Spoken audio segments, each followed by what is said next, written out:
Ikaw ba ay paninigaw ang style ng parenting mo? Ito ba ay nakagawian o nakasanayan mo ng ginagawa sa anak mo? Kung ang sagot mo ay oo, panoorin mo ang video na to.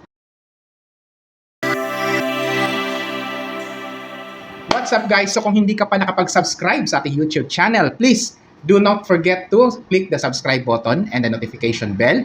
And also, please paki-follow po kami sa ating Facebook page. For today's video, pag-uusapan natin yung pinaka most common na kagawian at nakasanayan ng ginagawa ng ating mga magulang kung gusto nating disiplinahin yung ating mga anak. Ito ay ang ating paninigaw.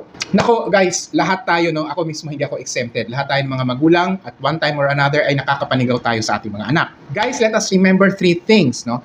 Una, yung anger o galit is a normal feeling or normal expression sa isang normal na tao. Pangalawa, that our children is dependent or reliant sa kanilang learning dun sa kanilang mga magulang. Pangatlo, as a parent, other than providing, no, for the needs of our children, one of our important job, no, as bilang magulang is to control our emotions. Ngayon, I'll give you 4 effects, no, yung effects kung ayaw mo talagang tumigil, no, sa paninigaw sa anak mo kapag gusto mo siyang disiplinahin, gusto mo siyang maging masunurin, kung ayaw mo talagang sumunod or ayaw mong sundin yung principles of positive parenting, ito yung 4 na mahahalaga at mga negative effects na mangyayari sa anak mo. Una, yung paninigaw, it makes their behavior get worse. Ang akala natin, yung paninigaw natin ay sagot sa problema nung bad behavior o hindi magandang behavior ng ating anak. But the reality is that at that moment lang, nung sinigawan mo yung bata, yun lang yung na-prevent mo lang yung bata to behave, to misbehave o yung pagpapakita ng hindi magandang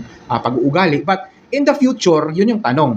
Ganon din ba ang mangyayari sa kanya kinabukasan o sa susunod na mga araw? Dahil ang totoo po niyan is that pinalala mo lang or you just make the problem get worse. You are not actually solving the problem. Tinakot mo lang yung bata. And always remember that yung fear is only a temporary event. Ibig sabihin lang, naging compliant lang yung bata because tinakot mo lang siya.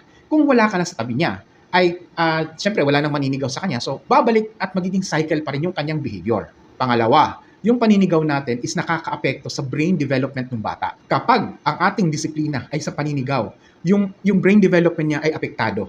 At you know what, hihina yung kanyang capacity to understand things, to solve problems, to have a critical thinking skills, no? Mawawala yun yung comprehension skills, no? Maaapektuhan yun. Mas magkakaroon ng processing of negative information sa kanyang utak. Dahil yung utak kasi natin, mas madali siyang makapag-capture ng mga negative information or details kaysa sa mga positive information. Pangatlo, yung paninigaw can lead to depression. Yung kung nagiging sanay na tayo, no, sa kada utos o kaya sa kada tawag sa ating mga anak ay paninigaw yung ating ginagamit.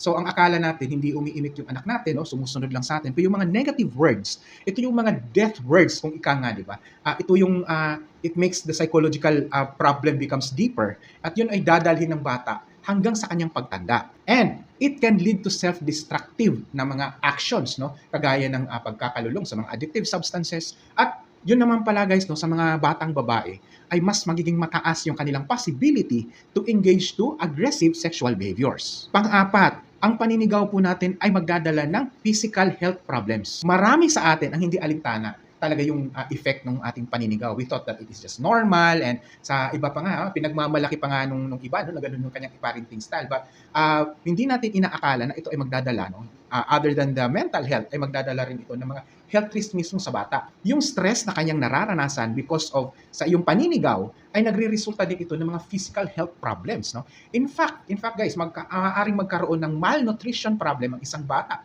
dahil sa nakaka-stress na paninigaw mo sa kanya. So in conclusion guys, there are 4 effects sa ating paninigaw. Una is that it makes the behavior of the child get worse. Pangalawa is that yung ating paninigaw is nakakaapekto sa brain development ng isang bata. At pangatlo guys, it can lead to depression. And ang yung pang-apat na negative effect is that it can also affect the physical condition or physical health ng isang bata. So kung ikaw ay may reaksyon or opinion, please type in the comment section and please don't forget to subscribe and follow us in the Facebook page.